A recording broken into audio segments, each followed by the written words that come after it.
Je l'ai évoqué tantôt au sommaire de votre journal, le directeur général de la DGRK, Michel Moussaka Maïlenkai, a effectué du lundi 22 au mercredi 24 janvier une tournée dans le banque partenaire de la ville-province de Kinshasa.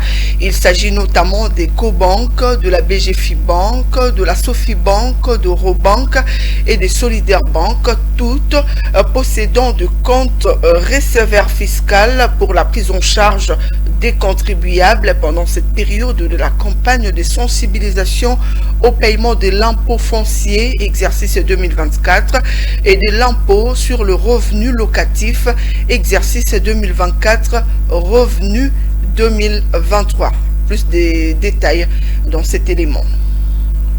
Durant son itinérance, le DG de la DGRK s'est donné la rude tâche de sensibiliser sur la grande échéance du 1er février 2024, échéance dont le paiement a débuté le 2 janvier dernier. Elle concerne notamment l'impôt sur la superficie de propriété bâtie et non bâtie, l'impôt sur les revenus locatifs, mais aussi l'impôt sur les revenus locatifs tirés des indemnités des logements des rémunérés qui habitent leurs propres habitations ou les maisons de leurs épouses. Profitant de cette occasion, Michel Moussaka Maïlenkai a aussi vulgarisé sur des arrêtés signés le 7 décembre de l'année dernière par le ministre provincial en charge de finances et économie et publié au journal officiel. Pratiquement, nous sommes en train de continuer notre tournée auprès de toutes les banques partenaires de la ville de Kinshasa et avec des objectifs majeurs.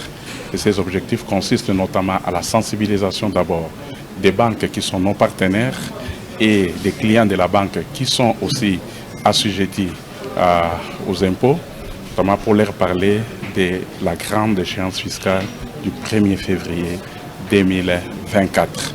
Afin de s'assurer de la réussite totale de la campagne de recouvrement volontaire, le patron de la régie financière de la capitale a sollicité par ailleurs l'accompagnement des banques partenaires de la ville de Kinshasa. Pour sa part, Mami Sangani, directrice de la direction de la coordination études et contentieux de la DGRK, a appelé les assujettis de la capitale congolaise au civisme fiscal de peur d'écoper de pénalités. Il n'y a plus de temps à perdre. Ils doivent faire vraiment diligence pour s'acquitter de leurs obligations. Et j'aimerais aussi attirer leur attention sur le fait que s'ils ne payaient pas au 1er février 2024, les pénalités vont s'en suivre. Ceux qui ne vont pas carrément payer, il y aura le recouvrement forcé jusqu'à atteindre le niveau même de la saisie mobilière et immobilière. Bien avant l'étape des banques partenaires, le numéro 1 de la DGRK, Michel Moussaka, avait effectué le même exercice avec le bourgmestre, les confessions religieuses, les responsables de médias, ainsi que le membre de la Fédération des entreprises du Congo.